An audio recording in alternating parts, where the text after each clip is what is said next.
Hi, it's Audrey Godwin with Resilient Business Solutions here for your weekly wealth and finance training or insight. And this week, I decided that we were going to talk about wealth in a way that I don't necessarily believe is different or or earth shattering or ground shaking. But I want to talk about wealth in the terms of our state of being,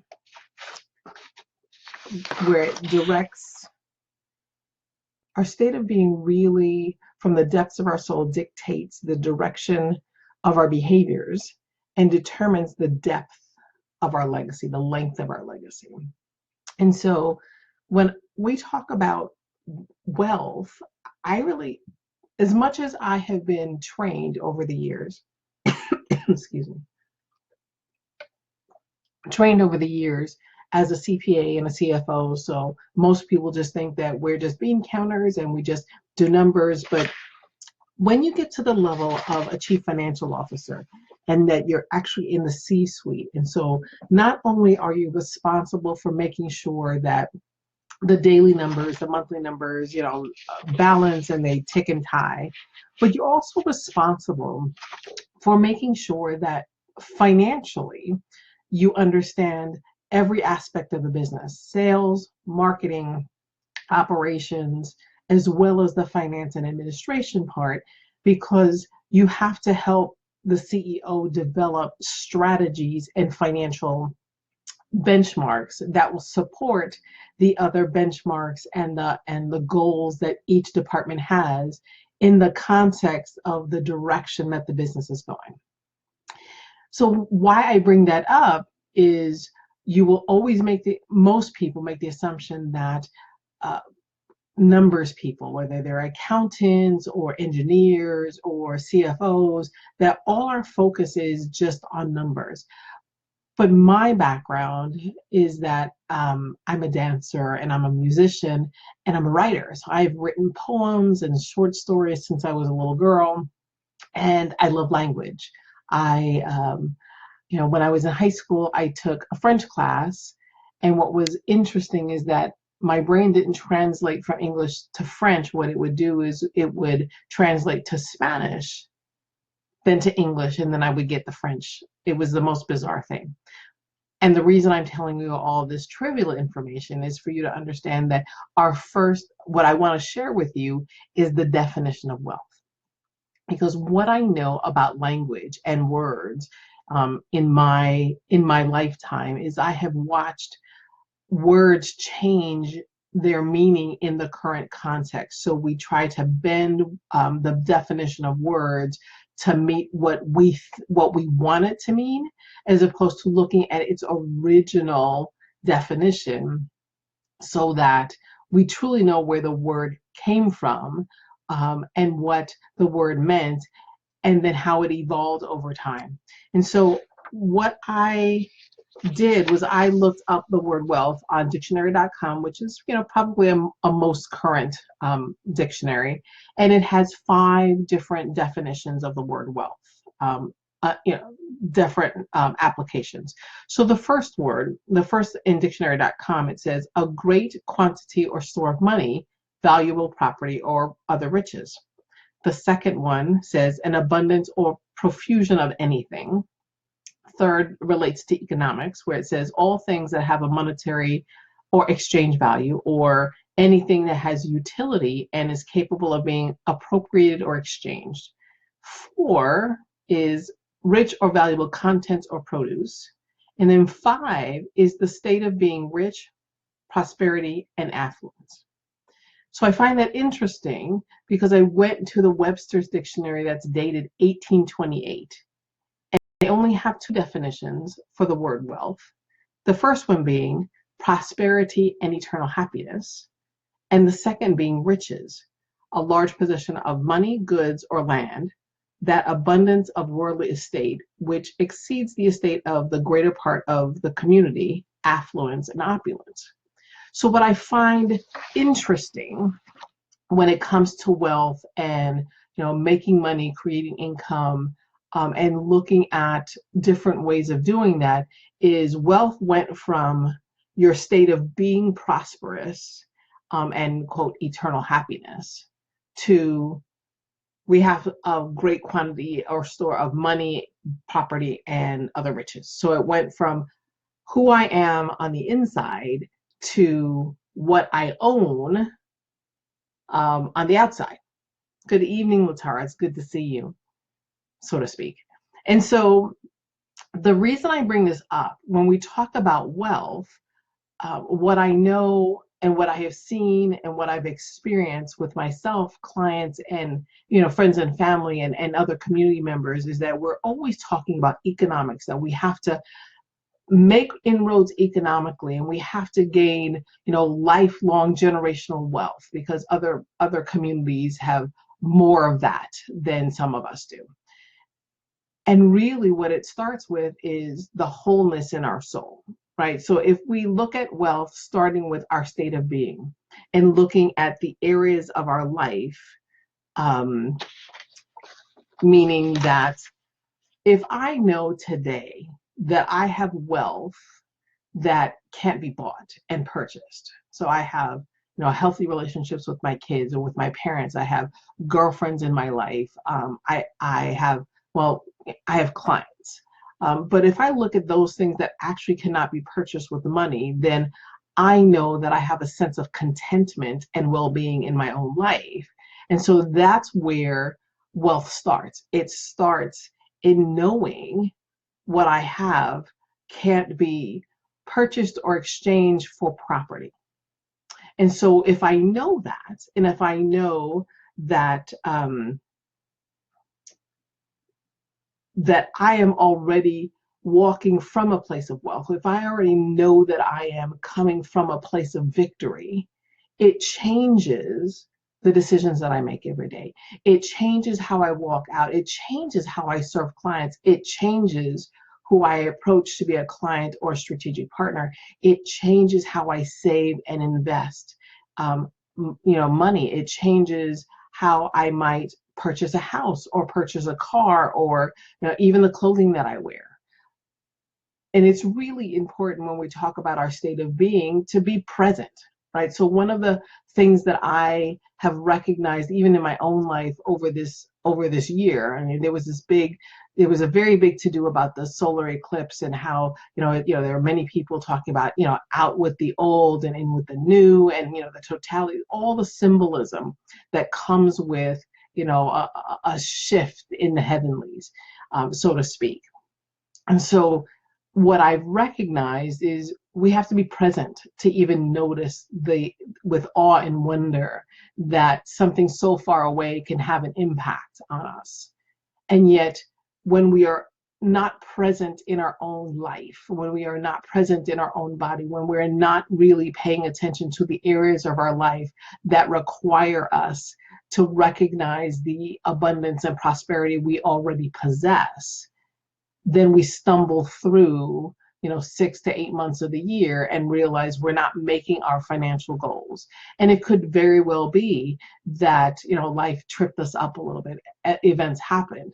And so when we're talking about wealth in terms of our state of being, first and foremost, we want to take an inventory, like an honest inventory. It's not it sounds good, it feels good, but really take an inventory of in the areas of your life. So for instance, take an inventory of your spiritual well-being, your physical well-being, your family, your relationships with the important people in your life, your business or your career. How's your mindset doing? Are you scheduling any recreation in your life? Are you having time to have fun, to enjoy the fruits of your labor? Are you, if you are contribution minded, are you, volunteering time and resources and money, or are you not doing anything at all? So when we take a look at our state of being and the areas of our life that are impacting our state of being in a positive way or a not so positive way, we want to be present and really count the blessings, right? Like, so we want to be know that we can be content where we are, even if we have an ambition to do better. When we're talking about our state of being, it's just take an inventory. And, we can do that, at the beginning of the year. We can do it, when our birthday comes around. We can do it at the end of the year. We can do it quarterly. We can do it after we've had, a major trauma in our life. We can do it after we've had a major celebration in our life. Because what I know is that when we are on autopilot for any length of our life, then we really want to make sure that the legacy that we leave for the people around us is that we do take an inventory. We tend, we stop and we go, where am I today? And that sounds weird when it comes to our financial, wealth and our financial legacies. But think about it. How many times have you gone to the store and gotten home and drive into your driveway or into your carport and go, I don't even remember coming home, because we're on autopilot, right? I know that I've done that. It's like, oh yeah, just too busy talking in the car or listening to whatever, and I at my doorstep. And the funny thing is, I didn't need to be at my doorstep because I had one or two more stops to make, but because my mind had wandered, or I was on a conversation on the phone or listening to music or whatever it was, I just went into autopilot and literally steered the car back to the garage when I really needed to run a couple of more errands. And so when we're talking about, building wealth and tying it to our state of being, then we want to make sure that we're actually present. How are we doing spiritually? How are we doing physically? And not just in our physical body, but in the physical environment we live in. Is our house in chaos? Are we starting to pile things up? Because our external environments, reflect what's going on internally. So when we do that, when we're looking at our state of being and we go, I'm feeling good, like not just emotional feeling, but my body feels healthy or feels strong, or maybe I'm a little tired and maybe I need to take a nap. And maybe I look around my house and, things are good. I might have to close my son's door to his bedroom because, that's his mess and I don't want to have to look at it. But we also want to make sure that, we are just taking some inventory of what is it that we need, right? So I know that I don't like piles, but I also know that sometimes I like to stack my magazines because, in November, I'm going to hold a, vision board party. And so, I need to keep magazines for that particular, event. And so when we're talking about, that state of being, I look at my house, look at this pile will have to go on this shelf because there's a purpose.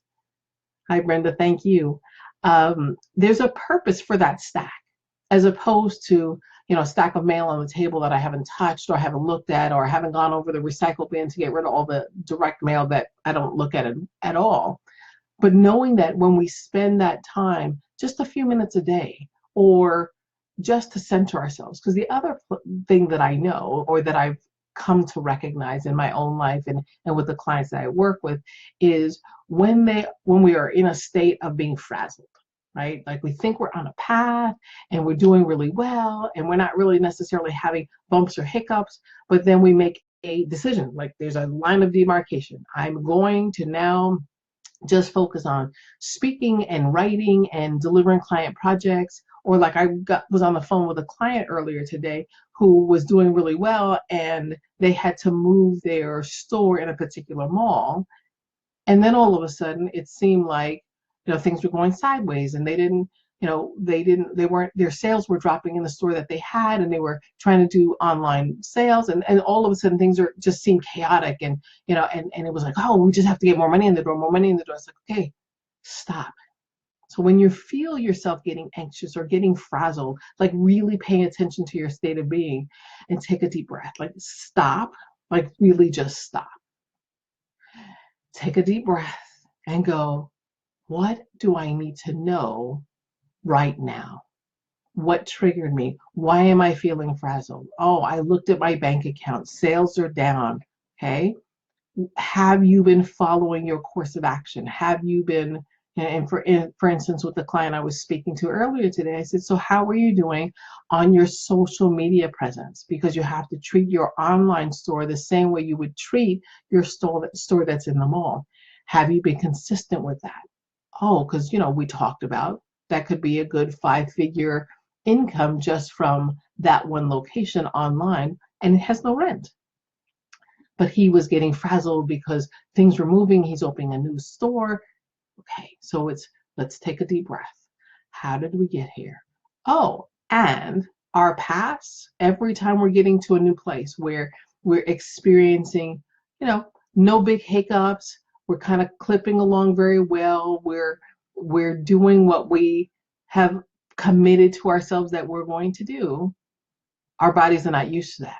And if part of our journey is that we've always been at some level of survival and we don't really know how to thrive for more than maybe 3 months at a time, or 6 months, or maybe a year or two at a time, when it becomes like it feels mundane, one, know that you've stopped being present. And two, you may be hitting a limit of, well, I can't expect things to be this good all the time. And so we create that sense of anxiety and frustration when really it is just about, we have been exercising new muscles and we have been doing our workout, and guess what, we found a new muscle because everything else is working the way it's supposed to. Now there's a underutilized and underused muscle that now has to start getting working because all the other muscles are where they're supposed to be. And so we start to freak out that we're sore, we're feeling pain, or we're experiencing something that we haven't before. Just stop, take a deep breath and go, what is it I need to know in this moment? And really, when we had the discussion earlier, it was, you just have to go back to being consistent in your marketing and your sales strategy, the tactics that you have to use, put it on your schedule, carve out the time, make sure this gets done. Lead your team in such a way that you have to check your attitude. So for instance, he when we were chatting, he basically said, we went into this new space and we don't really like the location, but I was the one who decided that I don't like it and I had a poor attitude, and guess what, my team now has a not so great attitude about the space. And I said, great. So now that we recognize that, let's make sure that you have a team meeting and you just say, look, guys, I'm really sorry. I'm the one who set the tone for this. And really, it just requires us to be more creative to get more customers through the door. And so that's when we talk about our state of being, what are we thinking? What are we feeling? Now, our thoughts have to take control over our emotions, right? Because we're not emotion-led creatures. We have emotions, we need to process our emotion. And that's when we ask the Holy Spirit, ask God, I need your presence because I need to process this. And if I need to talk to another person, who do I need to speak to process these emotions? What thoughts do I have to keep capture to align with what I need to get done today? What is distracting me? Like yesterday was the eclipse, right? And I live in Washington State, so I wasn't going to drive to Oregon so that I can see the total eclipse. But I did notice when my area of the world was a little dark, it was a little gray. And I thought, okay, that was interesting. And so I just watched the totality on NASA, because NASA has some beautiful shots.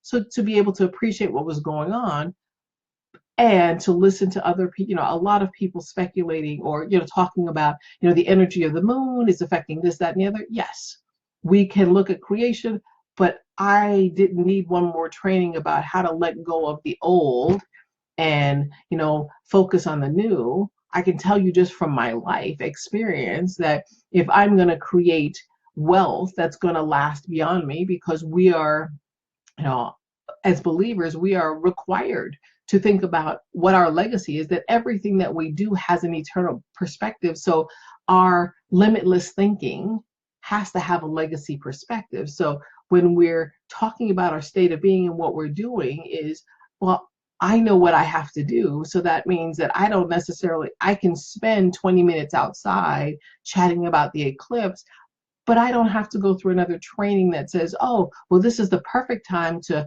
journal it out. If you feel led to do that, and that's what's necessary for you to get to your next whatever that is, the next hour, the next day, then do what you need to do. But then go back to, what was I supposed to accomplish today? How many sales conversations am I supposed to have today? How many Facebook Lives, what other marketing tactics am I supposed to be employing today so that I can get my calendar full to have those sales conversations, to see who I can have, convert to a client. Or it could just very well be that my day today is supposed to be full of client projects so that I can finish them, invoice the clients, and get the cash flow, and then stick to the schedule of, oh, tomorrow is our, Wealth and Wisdom Wednesday, so we have to have our, 20-minute Facebook Live tip of the week to be able to do that. Those are the things when we talk about doing. It's not about doing outside of our state of being, because we will do whatever our state of being dictates to us. So if I'm feeling frazzled and frustrated, then everything I do is going to be done through that lens. But if I am walking from a place of victory, if I am coming from knowing that I'm at peace now, right? A sense of shalom, meaning nothing missing and nothing broken, then everything that I do is going to have peace around it. If I'm not feeling peaceful, then it's time to take a break, walk around the block, do whatever it is, get myself to the place where I can do things that will produce results and produce fruit that I can actually enjoy the labor, the fruit of my own labor. And then when we talk about being and then doing, and then we can have, right? So if my state of being is, I want to have single-minded focus and I am committed to honoring the commitments I made to myself. I should be, I committed, I would walk 20 minutes every day and eat fruit that is, or food that is not processed and no sugar. Those are the things that I have to commit to myself, because that affects my state of being, which affects my ability to do things. So my ability to have coherent conversations, to be able to work on client projects more effectively and efficiently, because my brain is clear, right? And I know that my hands, every time I put my hands to the plow, so my plow may be a client project, my plow may be, creating a this training. So, in preparation for today, putting my hands to the plow meant that I needed to sit quietly and decide, what is it that I need to say today? And I couldn't do that from being chaotic and frazzled. And no, I had to have a place of quiet, a place of peace, and go, what do your daughters need to hear today? What do you want me to speak on today?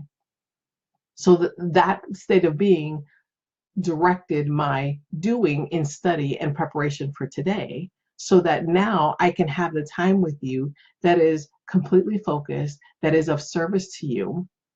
So that's how this goes. A lot of times we think we should be doing and then we'll have, and we don't ever think about the being, right? We have to, how we are, the results that we produce is based on who we are. The clients that we attract is based on who we are at the time.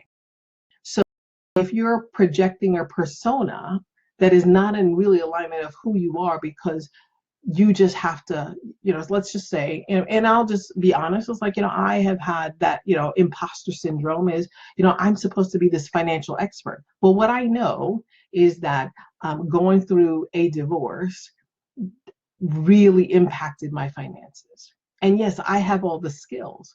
What I also, it took me 18 months, a year to 18 months after the divorce was final to really understand that I was heartbroken. And so, yes, I was still going through the motion. I was on autopilot. Yes, I can do more of this. I can do more of that. I can take on more clients. But I was taking on clients that necessarily weren't my ideal clients. I just knew that I could serve them. I could help them. I could save them. I could rescue them. But those weren't the clients that worked best with me. And those weren't who I was meant to serve. So until I really took account of my state of being, my doing produced results that were far from me reaching my revenue targets, every month or every quarter that rolled into the year. When I got clear that I needed some health, I needed my soul to be prosperous again. I needed time to rest in Him. So taking that time, and we still have those periods of rest. We should have one day that is, a period of rest. If God could do creation in 6 days and rest in one, then at the very least, we should be resting one day a week. So that contributes to our state of being. So then our doing, we produce fruits because we have a plan, right? We check in with, the Lord every morning, and we say, what do I need? What of the things that we agree that have to get done this week, what do you really need me to focus on today? And what do I need to finish? Who do I need to reach out to? What am I committed to? Because one of the things that I know is that we as women generally are great at fulfilling our commitments to others. We are not good at fulfilling the commitments to ourselves. So if we are really being legacy minded, if we are really thinking about wealth, not just in how much of possessions and money and property that we own, but if we look at our wealth of how am I taking care of my soul? Am I really making those commitments to myself? Do I really believe that I have the value and the worth that God says I have? Because He chose me and He loves me because He loves me. He is love. If I don't have that level of value and worth, then I don't keep those commitments to myself. And those commitments could be, I'm going to walk 20 minutes today, or I'm going to drink, a gallon of water, or I am going to finish these client projects. I'm not going to procrastinate. I am going to make those sales calls. I am going to follow up on all those consultations where I didn't get a sale, just to touch base and see if in fact they are ready to work together with me. Those are the things that wealth encompasses. It starts from the wellspring within so that we can do those things that we need to do without distraction. And I'm not saying that distractions won't come and we won't get pummeled all day long with needs and wants and urgencies. But everything that is urgent is not important. Now, if you forget to put gas in the car because we're sort of on autopilot and our car is out of gas and we get stranded on the side of the road, well, that was kind of a fire we needed to pay attention to. The little light comes on and we push it too far. That's how we live, and that's how we run our businesses. It's like we'll just get by and, I can do just a little bit more, and we may miss a deadline, or we may be burning the candles on both ends, because I saw a friend of mine who had a post that she was up for 36 hours. Why? There's no reason that you can't rest. Now, if you're flying and you've got jet lag, I totally get that. But there is no reason why we can't be at peace, in rest, producing fruitfully, so that we can have the things that we say that are important to us. So if we want to have a new car and it requires for us to get to a certain level of sales and a certain level of personal income from our business. So it's not this idea that, let's do the revenue model where our package is $1,000 and we need to sell 10 of them a month so that we have $10,000 a month. That's what the business earns. Of that 10,000, how much is going to sustain the business and how much is coming to your household in order for you to live at the level that you need to live? That's part of the doing. Is not just about the surface, it's how are we going to get through the day? And if you're not making your numbers, then it becomes, why am I not doing it? And because we just decide that we don't want to be making sales calls, there's a reason why we're not making sales calls. Maybe we're afraid. Maybe there's something else that's really contributing to our lack of doing. It could be something that we just need to address in our state of being. So I wanted to I wanted to end today with a quote. So Henry David Thoreau says, wealth is the ability to fully experience life. So if you're fully present and you are connected to your state of being all throughout the day, and it's not like we're not going to have our moments of autopilotness. I don't even think that's a word, but I just made it up. So if we want to talk about wealth um, in the spiritual and at the soul level, if you're really fully experiencing life, all the good and all the not so good, that's really wealth. And then Andrew Carnegie says, surplus wealth is a sacred trust, which its possessor, you and I, is bound to administer in his lifetime for the good of the community. And so let's talk about wealth is not just for today. It's for tomorrow. It's for next year. It's for 10 years from now. It's for our kids and for our grandkids. And I think what we'll do next week is when we talk about wealth, we'll talk about the tools that will help keep us on track for not just for current income and cash flow purposes, but for wealth building purposes. So thank you for joining me today to talk about wealth, that our state of being dictates the direction of our behaviors, which also determines how much we will have that will last us today, for our lifetime, and for generations to come. And if you have any questions, feel free to put it in the comments. I'll be more than happy to connect with you.